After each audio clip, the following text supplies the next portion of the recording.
Pinalaya na ang dalawang Pilipinong inaresto ng Saudi Police dahil sa kilos protesta sa harap ng Philippine Embassy sa Riyadh. Ang detalye sa ulat ni Aya Macalma.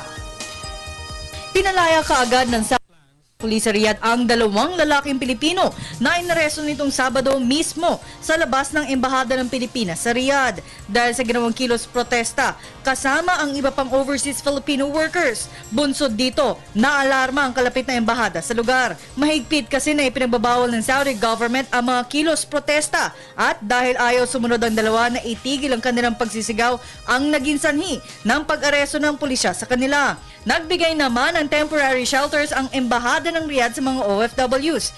Naaabot sa 72 Pilipino ang tumuloy na kung saan nakakatanggap rin sila ng pagkain at tubig na alok na naturang embahada. Sa kabila niyan, patuloy na nanawagan ng Department of Foreign Affairs sa mga OFWs na huwag nang mag-camp out sa labas ng embahada.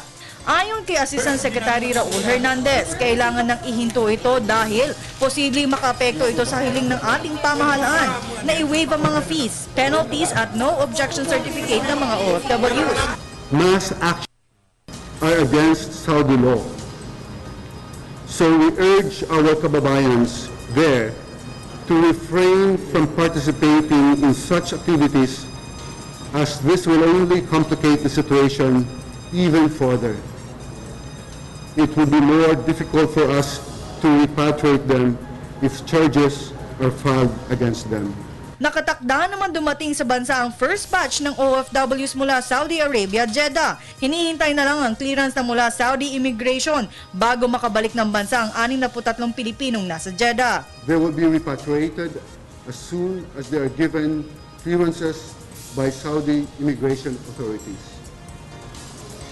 The repatriation process of the undocumented Filipinos is being implemented in phases because Saudi immigration and its deportation centers cannot handle a large number of people all at once.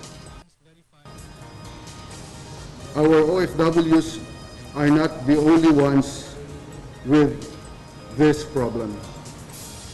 Priority, however, will be given to women, children, the elderly, and those who are sick.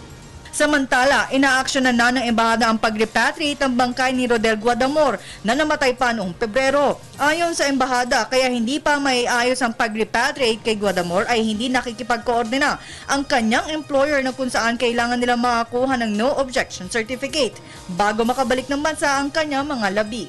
Para sa Telebisyon ng Bayan, Aya Macalma.